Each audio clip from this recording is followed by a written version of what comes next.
Good morning class biology class है। ठीक है, आपको हमने चैप्टर फर्स्ट स्टार्ट कराया था। 3-4 वीडियो करीब बन गए हैं। ठीक है, और उसमें हमने स्टार्ट में आपको कई सारी चीज़ें हमने आपको बताई है। ठीक है, तो जैसे न्यूट्रिशन है, न्यूट्रिशन क्या होता है, न्यूट्रिशन कैसे होता है प्लांट में, एनिमल में, अमीबा में, हमने ये सारी चीज़ें आपको लास्ट कई क्लासों में उसमें बता दिया है। ठीक है, तो आप लोग अगर अच्छे से इसको तैयार कर रहे हैं तो कोई भी प्रॉब्लम नहीं होगी, क्योंकि ये इस चैप्टर से ही बहुत ही ज़्यादा आता है। ठीक है, जो लाइफ प्रोसेस है इससे ही बहुत ज़्यादा आता है। तो आप लोग फोटोसिंथेसिस जैसे हमने बताया है, ठीक है, तो सारी चीज़ें सीरियल से आप लोग लर्न भी करते जाइए। आगे आपके टेस्ट भी होने वाले हैं तो आप लोग को अच्छे मार्क्स भी मिलेंगे। ठीक है, जो आज का टॉपिक हम स्टार्ट करने जा रहे हैं वो रेस्पिरेशन से संबंधित है। रेस्पिरेशन मतलब क्या है? श्वसन। श्वसन होता क्या है? ठीक है, आप सभी को ये मालूम है। ठीक है, क्या है रेस्पिरेशन?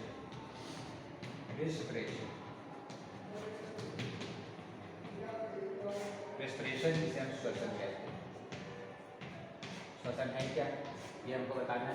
ठीक है, देखिए जितने भी लिविंग थिंग्स हैं, चाहे हम प्लांट की बात करें और चाहे एनिमल की बात करें, सभी को सांस लेने की आवश्यकता पड़ती है।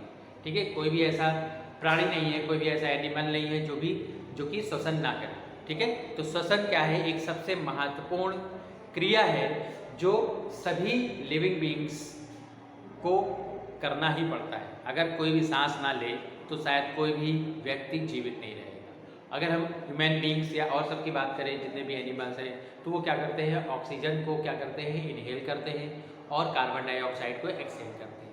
वही हम प्लांट की बात करें तो जस्ट अपोजिट इसमें होता है। वो क्या करते हैं? कार्बन डाइऑक्साइड को इनहेल करते हैं और ऑक्सीजन को एक्सहेल करते हैं। मतलब सांस लेते हैं तो अगर पौधे सांस लेते हैं तो कार्बन डाइऑक्साइड के रूप में और निकालते हैं तो ऑक्सीजन के रूप में। वही चीज़ हम ह्यूमन बीइंग्स या एनिमल्स में क्या होता है? सांस अगर लेते हैं तो ऑक्सीजन के रूप में और निकालते हैं तो कार्बन डाइऑक्साइड के रूप में निकालते हैं। ठीक, तो रेस्पिरेशन क्या है? एक जैविक प्रक्रिया है, ठीक, जो कि सभी जीवों में कोशिकीय स्तर पर ऑक्सीजन की उपस्थिति में जैव ऑक्सीकरण की क्रिया ही क्या कहलाती है? श्वसन कहलाती है। ठीक है, तो इसमें क्या है? अंतर जो श्वसन होता है, बाह्य श्वसन होता है, इस तरीके से वो एक्सहेल और इनहेल श्वसन किया जाता है। ठीक है, तो the process of respiration involves take in O2 and into the cells, using it for release energy by burning food and then eliminating the CO2. ठीक, it's called कार्बन रेस्पिरेशन। ठीक है, तो ये हमारी क्या होती है? प्रोसेस होती है। मतलब इनहेल जो होती है वो ऑक्सीजन होती है और एक्सहेल जो होती है वो क्या होती है? कार्बन डाइऑक्साइड होती है, जिसे हम पूरी तरीके से क्या कहते हैं? रेस्पिरेशन के नाम से जानते हैं। ठीक, अगर इसकी एक हम रिएक्शन कहें तो जैसे ग्लूकोज हमारा होता है, ग्लूकोज जिसे हम C6H12O6 के नाम से जानते हैं। ठीक है, क्या है? ये ग्लूकोज है। तो ग्लूकोज अगर क्या करेगा? ऑक्सीजन के साथ रिएक्ट करेगा। ठीक, ये हमारा क्या है? ग्लूकोज है। ग्लूकोज रिएक्ट करेगा ऑक्सीजन के साथ, ऑक्सीजन के साथ रिएक्ट करेगा तो यहाँ क्या फॉर्म करता है? क्योंकि हम क्या निकालते हैं? कार्बन डाइऑक्साइड और वाटर। ठीक है, ये निकालते हैं। बैलेंस करना हो तो कार्बन के 6 मॉलिक्यूल्स हैं, इसके आगे 6 कर दीजिए तो 6 मॉलिक्यूल्स हो गया। हाइड्रोजन कितने हैं? देखिए 12, यहाँ हाइड्रोजन 12 है, इसके आगे अगर हम 6 कर दें तो 6 2 12 हो जाएगा। ठीक, और ऑक्सीजन 6 2 12 और 6 18, तो क्या है? 6, और यहाँ अगर हम क्या करते हैं? 6 O2 कर दें तो 6 2 12 और 6 18, इस तरीके से ये कंप्लीट हो जाती है। ठीक, ये हमारी क्या निकली? कार्बन डाइऑक्साइड गैस निकली और यहाँ से जो वाटर है वो वाटर अलग निकल गया।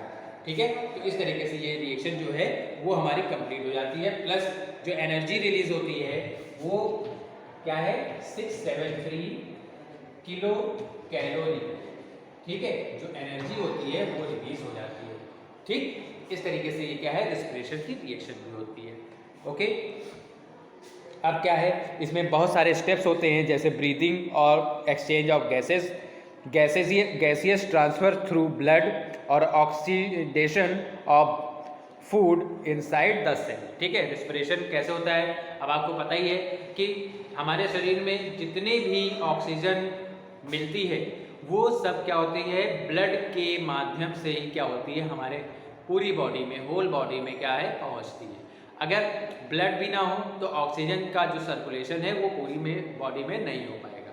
ठीक, तो उसके लिए हमारे ब्लड, क्योंकि ब्लड में ही घुली हुई ऑक्सीजन जो होती है वो हमारे पूरी बॉडी में पहुंचती है।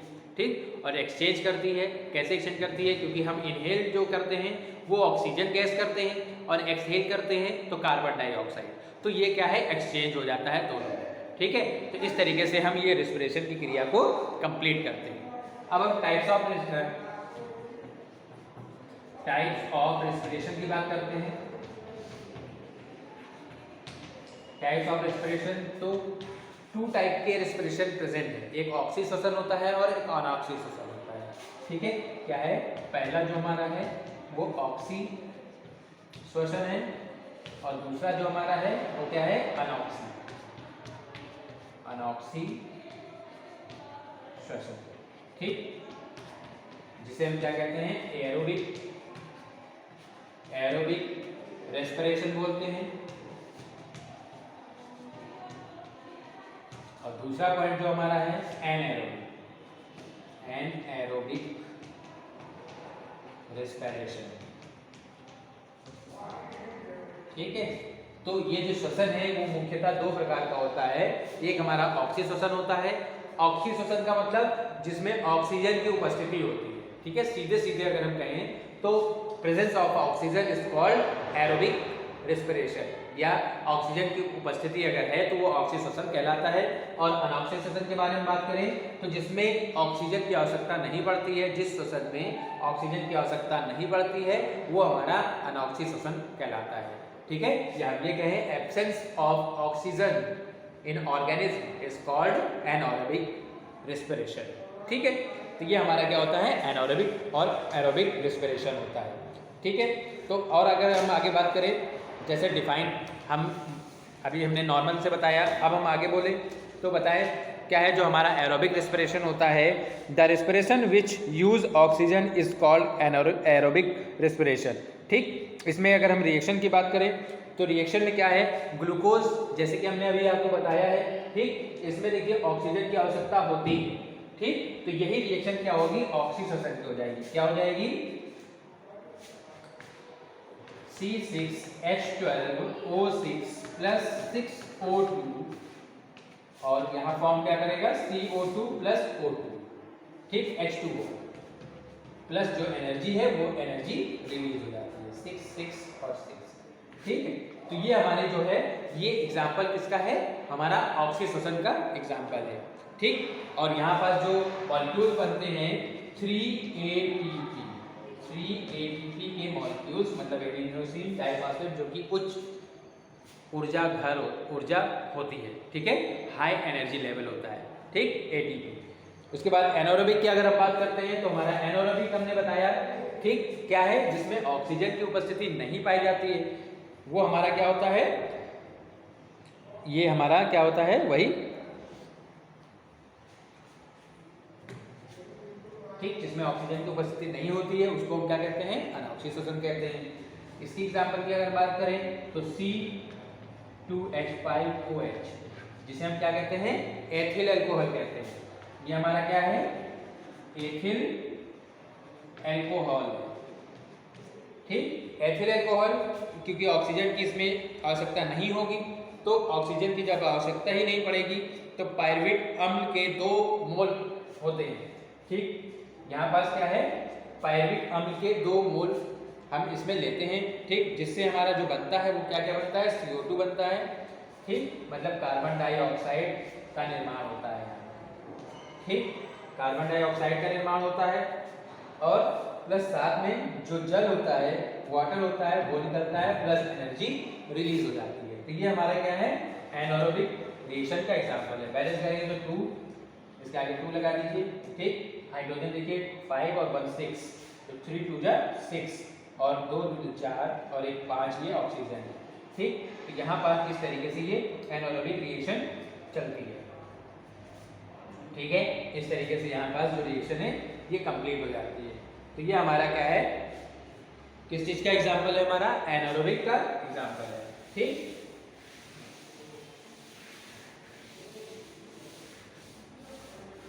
अब अगर हम इन दोनों में डिफरेंस की बात करें, अंतर इसमें क्या क्या होता है, किस तरीके से इसमें डिफरेंस पाया जाता है, तो ऑक्सी और अनऑक्सी श्वसन में डिफरेंस की बात करें तो पहला डिफरेंस हमारा क्या है, aerobic respiration takes place in presence of O2, ठीक, मतलब जो एरोबिक रिस्पिरेशन ऑक्सीजन श्वसन होता है उसमें ऑक्सीजन की आवश्यकता पड़ती है, लेकिन जो एनारोबिक रिस्पिरेशन होता है उसमें ऑक्सीजन की आवश्यकता नहीं होती है, जबकि वो किसमें इसकी आवश्यकता होती है, ये एब्सेंस ऑफ ऑक्सीजन होता है, ठीक है। सेकेंड पॉइंट की बात करें तो complete break down of food occurs in aerobic respiration. इसमें क्या होता है, जो फूड होता है वो पूरी तरीके से उसको तोड़ दिया जाता है, ठीक है, एरोबिक में, ठीक, और पूरी तरीके से तोड़ने के बाद ही वो क्या होता है, किसी नए प्रोडक्ट को फॉर्म करता है। इसमें क्या होता है, पार्शियल ब्रेकडाउन होता है, ठीक है, मतलब एनारोबिक रेस्पिरेशन में क्या होता है, पूरी तरीके से वो फूड टूटता नहीं है, ठीक है, जिसे हम एनारोबिक या अनऑक्सी श्वसन के नाम से जानते हैं। The end product are CO2 and H2O, ठीक, इसमें क्या, जो ऑक्सी श्वसन है उसमें जो उत्पाद हमारा बनता है, जैसे कि हमने रिएक्शन में बताया, कार्बन डाइऑक्साइड और जो वाटर होता है, ठीक, उसका निर्माण होता है आखिरी में, और इसमें क्या होता है, कार्बन डाइऑक्साइड और लैक्टिक एसिड का निर्माण होता है, ठीक, किसका होता है, कार्बन डाइऑक्साइड और लैक्टिक एसिड बनता है। और नेक्स्ट अगर हम बात करें तो aerobic respiration produce a considerable amount of energy, ठीक है, उसमें क्या होती है, एनर्जी बहुत अधिक, जैसे हमने 673 किलो कैलोरी एनर्जी बताया है ऑक्सीजन में बनती है, जबकि इसमें क्या होती है, लेस, बहुत ही कम, 3 ATP हमने बताया अनऑक्सीजन में, केवल 3 ATP एनर्जी का निर्माण अनऑक्सीजन में होता है, ठीक। तो ये हमने आज का जो टॉपिक था वो हमने रेस्पिरेशन बताया, रेस्पिरेशन के कितने टाइप्स होते हैं उसके बारे में आपको बताया, और उसके टाइप्स में हमने उसकी डिटेल आपको बताई, डिफरेंस बताया, ठीक है। तो आज के टॉपिक में इतना ही रहेगा, ठीक है। अगर कोई भी प्रॉब्लम आए तो हमसे डिस्कस करिए। पहले की जैसे हम कुछ क्वेश्चन आपसे पुटअप करते हैं, ठीक है। पहला क्वेश्चन हमारा है व्हाट इज रेस्पिरेशन, श्वसन क्या है, ओके। दूसरा क्वेश्चन हमारा है how many types of respiration, श्वसन के कितने प्रकार होते हैं, लिखिए। तीसरा क्वेश्चन हमारा बनता है what is aerobic respiration, oxy श्वसन क्या है, एग्जाम्पल लिखिए, ठीक है। चौथा क्वेश्चन जो हमारा है, चौथा क्वेश्चन है ऑक्सी श्वसन में बना अंतिम उत्पाद कौन सा है, या ऑक्सी श्वसन में कौन कौन से अंतिम उत्पाद बनते हैं, ठीक है। Which product make in oxy श्वसन इन लास्ट, ठीक। और आखिरी क्वेश्चन हमारा जो है वो क्या है, अनऑक्सी श्वसन किसे कहते हैं, उदाहरण सहित वर्णन कीजिए, ओके। इस तरीके से ये 5 क्वेश्चन भी है जिसको आपको आंसर देने होंगे, ठीक है। फिर भी अगर कोई भी प्रॉब्लम आती है किसी भी चीज़ में तो वो आप लोग डिस्कस करिए, ठीक है। पिछले जो हमने आपको वीडियो बनाए हैं उसमें अगर कोई भी दिक्कत आ रही है, किसी भी तरीके की कोई प्रॉब्लम आ रही है तो हमको बताइए ताकि हम उसको आपको बता सकें, ठीक। कोई भी प्रॉब्लम अगर हुआ करे तो कॉल अगर ना हो पाए तो मैसेज से आप लोग क्वेश्चन पूछ सकते हैं, ठीक, तो हम उसका आपको रिप्लाई दे देंगे, ठीक। और अंत में क्या है, लाइक और सब्सक्राइब जो है वो करिए ताकि जो पिछले वीडियो है वो भी आपको आसानी से उपलब्ध हो सके, और जो भी चीज़ ना समझ में आई हो उसको आप दोबारा देखिए ताकि पूरी तरीके से समझ में आए, ठीक है। आपके टेस्ट भी होने वाले हैं इसलिए अच्छे से आप लोग लर्न करिए, नकल के चक्कर में मत रहिए, ओके। कोई भी प्रॉब्लम होती है तो बताइए, okay. Have a good day.